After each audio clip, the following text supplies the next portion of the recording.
அடுத்த பொருளுக்கு ஓடி வருவேன் சென்று விடலாமா? அகத்துமே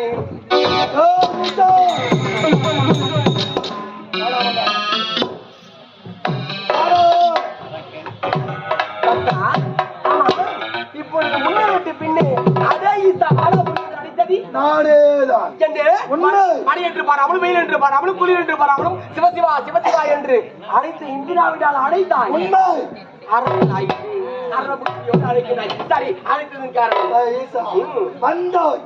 வரமலை தந்தாய். நீ தந்தாய வரம் அது என்ன வரம்? அது என்ன நிறம்? நீ கொடுத்த வரம் கருப்பா இருக்குமா இல்ல அது சிகப்பா இருக்குமா? நீட்டா இருக்குமா இல்ல அது குண்டா இருக்குமா? நீ கொடுத்த வரம் எந்த நிறத்தில் எந்த உருவத்தில் இருக்கும் என்பதை உரைத்து என்னுடைய கரத்தில் கொடுத்த பிறகு நீ விளைத்து விட்டு செல். கரத்தில் கொடுக்க விடுவான் தந்த வரம் எந்த நிறமும் கிடையாது, எவ்வித நிலமும் கிடையாது. ஆனால் தந்த வரம் பலிக்கும். நிச்சயமாக தந்த வரம் பலிக்கும். சத்தியமாக சத்தியமாக நிச்சயமாக நிச்சயமாக தந்த வரம்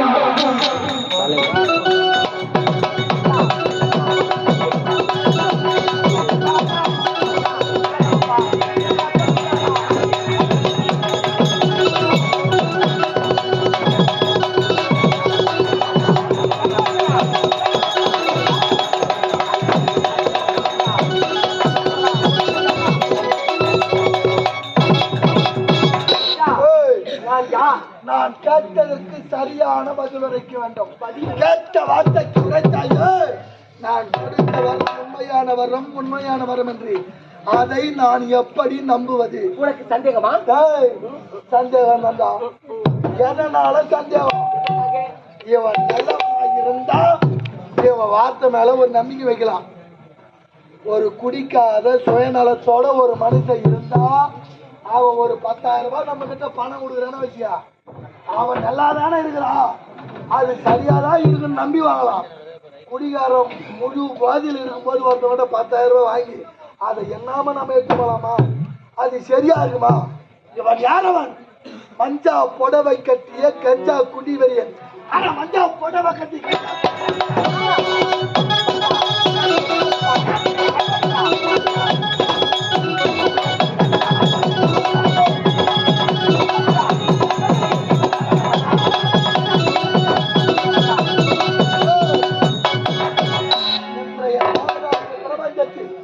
போதை வஸ்துக்கள் உலாவிக் கொண்டிருக்கின்றது.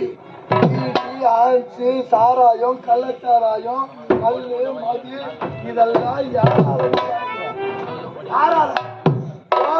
அரசன் யாரு?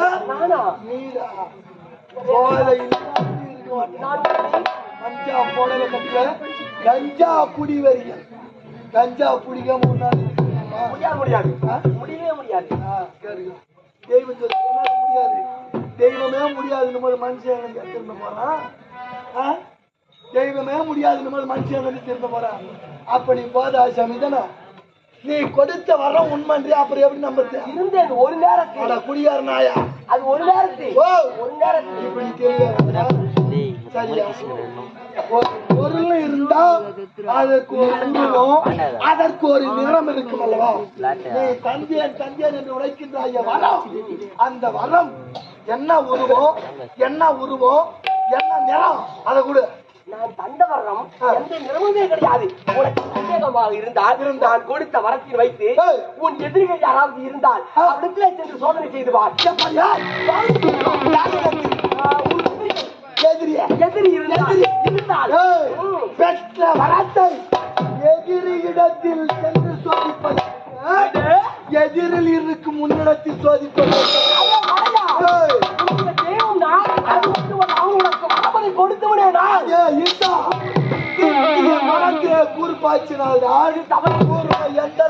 எனக்கு புரியும் அல்லவா?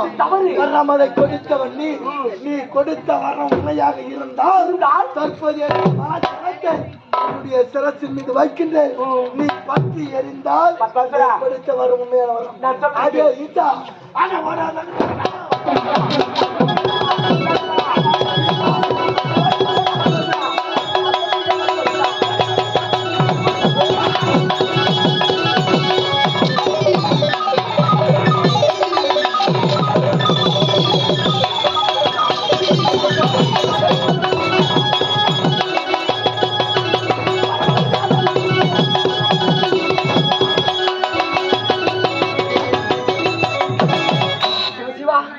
பாமர மக்களுக்கு ஆபத்து என்றால் இந்த கடவுள் நான் தான் காப்பாற்றுவேன். ஆனால் ஆபத்து வந்து விட்டது. இவ்விடத்தில் தப்பிக்க வேண்டுமானால் இந்த காரணத்திற்கு வந்து விட்டோம். சரி, அதோ பார்த்தால் ஐவேளங்காடு இருக்கிறது. அந்த காட்டிலே சென்று எப்படியாவது நான் ஒளிந்து கொண்டிருக்கிறேன். இப்பொழுதே வருகின்றேன்.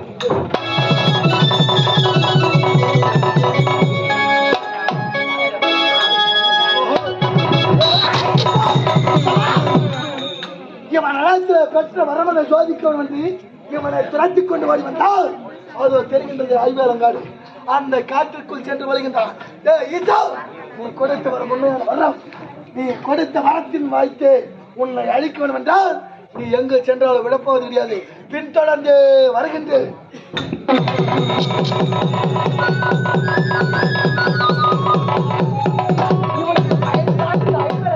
ஓடி வந்து மறைந்தோம். ஆனால் அவன் இங்கே வந்து விட்டானே. இப்பொழுது என்னதான் செய்வது? சரி, அப்படி என்றால் இந்த ஐவேளங்காட்டிலே இந்த ஐவேளங்காயிலே சென்று நான் ஒளிந்து கொள்கிறேன். அவனால் எப்படி என்னை கண்டுபிடிக்க முடியும் என்று பார்க்கின்றேன். தற்பொழுதே வருகின்றேன். ஒரு அசுரவள வேந்தன் எனக்காக பயந்து கொண்டு மும்மூர்த்திக்கும் முதல் மூர்த்தி முத்தொழிலுக்கும் அதிபதி கையிலை வாசனீசன் எமக்காகவே பயந்து கொண்டு ஐவேலங்காட்டுக்குள் ஓடி வந்தவன் அதோ இருக்கின்றது. ஐவேலங்காய்க்குள் சென்று ஒளிந்திருக்கின்றான். ஆனால் இந்த கானகம் முழுவதும் ஐவேலங்காடு. எங்கு பார்த்தாலும் ஐவேலங்காய் கூட்டம் கூட்டமாக கொட்டி சிதறி இருக்கின்றது. அப்படி என்றால் இவனை கண்டுபிடித்து அழிக்க வேண்டும் என்றால் தற்போது நான் ஒரு ஆடாக ஒரு மாதிரி அந்த ஐவேலங்காய்கள் அனைத்தையுமே தின்று முடிக்கின்றேன். வருந்தாரே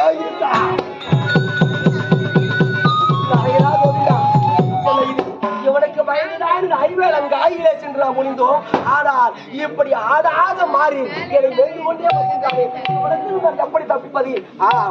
அவருக்கு ஒரு ஆபத்து என்றால் அந்த பார்க்கடல் வாசல் பன்னகசேன் மட்டும்தான் வந்து காப்பாற்றுவார். இப்பொழுதும் இவ்விடத்தில் காப்பாற்ற வேண்டுமானால் நான் தப்பிக்க வேண்டுமானால் அவரை சந்தித்தால் மட்டுமே முடியும். நிறைய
ஆதி சேஷன் மீது வள்ளிக்கொண்டு வாகனமோ கருட வாகனத்தை கொண்டு அசுரரை அழிப்பதற்காக மூர்த்திக்கு முதல் மூர்த்தியாக விளங்கக்கூடிய முக்கன் படைத்த ஈசனை கோரி தவம் புரிந்து கரத்திலே சுதர்சன சக்கரம் என சொல்லக்கூடிய சக்கரத்தை பெற்று அரக்கரை அழிப்பதற்காக சுதர்சன சக்கரம் முன்பதாக வந்து நிற்கும். அதுபோல கதாயுதம் என சொல்லக்கூடிய ஆயுதத்தை கொண்டு மார்பிலே மனைவி லட்சுமியை வைத்துக் கொண்டு இந்த வைகுந்தத்திலே தேவர்களை காற்பதும் அசுரரை அழிப்பதும் என்னுடைய கடமையாகும். அப்படி இருக்கும் பொழுது ஒரு நேரத்திலே தர்மத்தை நிலைநாட்டவும் அதர்மத்தை அழிக்கவும் எவ்வளவோ அவதாரங்களை எடுத்திருந்தாலும் இந்த பாமர மக்களால் போற்றக்கூடிய அவதாரங்களோ 10 என சொல்வார்கள்.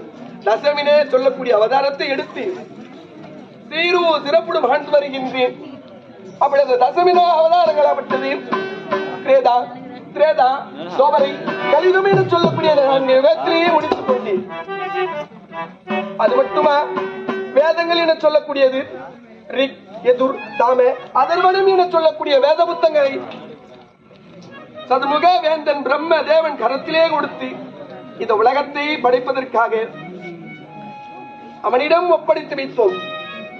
அதுபோல எனக்கு இந்த பாமர மக்களை காற்பதும் அசுரரை அழிப்பதும் என்னுடைய கடமையாகும். தேவருக்கு ஒன்றென்றால் முன்பதாக நிற்பவன் நானாக உள்ளவா. அப்படி இருக்கும் நேரத்திலே தசமினே சொல்லக்கூடிய அவதாரத்தை எடுத்து இந்த கலியுகத்திலே சிறு சுரப்போடு வாழ்ந்து வருகின்றேன்.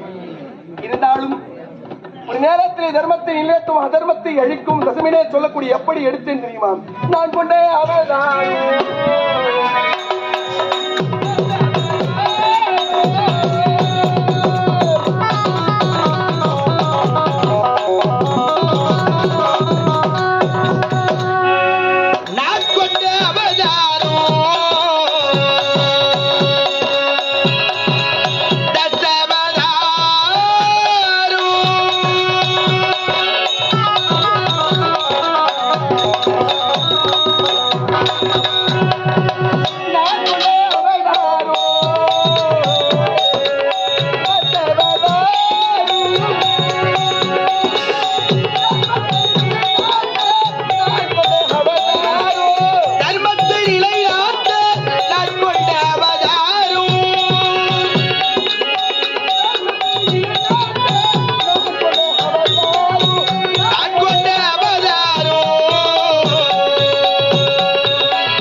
கலியுகத்திலே கல்லின் மார்க்கமாக அனைத்து ஜீவராசிகளையும் படியெடுத்து வருகின்றேன்.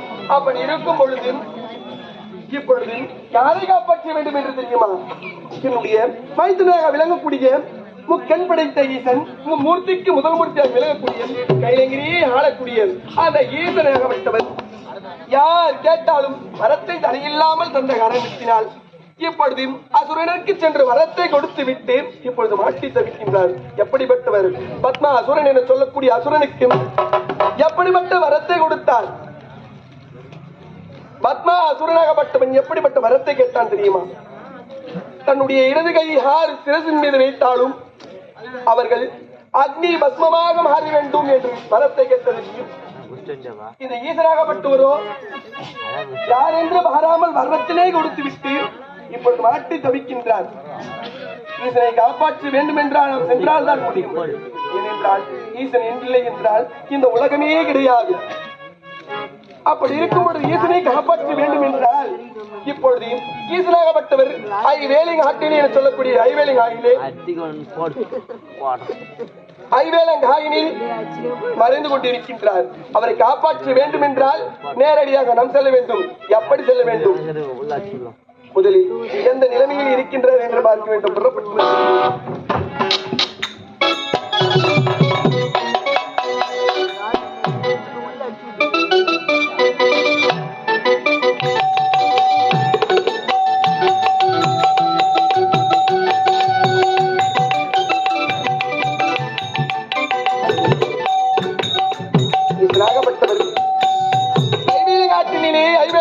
அமர்ந்து கொண்டிருக்கின்றார்.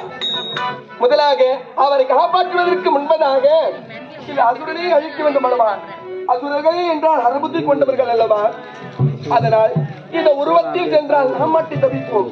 இப்பொழுது இந்த உருவத்தை எடுத்து இந்த உருவத்தை விடுத்து மோகினி என சொல்லக்கூடிய உருவத்தில் சென்று அரக்கன் முன்பாக அழகாக நின்றால் இந்த பெண்ணை பார்த்தவுடனே காமத்தினால் கண்ணை இழந்து மதிமயங்கி விடுவான். அப்பொழுது அவனை எரித்து அதை அழிக்க வேண்டும். இப்பொழுது நான் மோகினியாக அவதாரம் எடுத்து பெண் உருவத்தை எடுக்கின்றேன். ஓ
நாராயணன் கோவிந்தன் வைகுண்டவாசன் எதற்காக இந்த மோகினி உருவெடுத்து அந்த பத்மாசுரனை அழிக்க வேண்டும், இவருடைய மற்றவரை காப்பாற்ற வேண்டும்.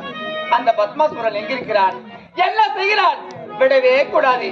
இப்போது அவனை சந்தித்து என்னுடைய மற்றவரை காப்பாற்ற வேண்டுமே. பத்மாசுரா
வாசலிலே இந்த ஐவேளம் காட்டிலே எந்த ஐவேளம் காய்க்குள் நீ இருந்தாலும் சரி, தற்போதே எனக்காக நீ இரையாக வேண்டும்.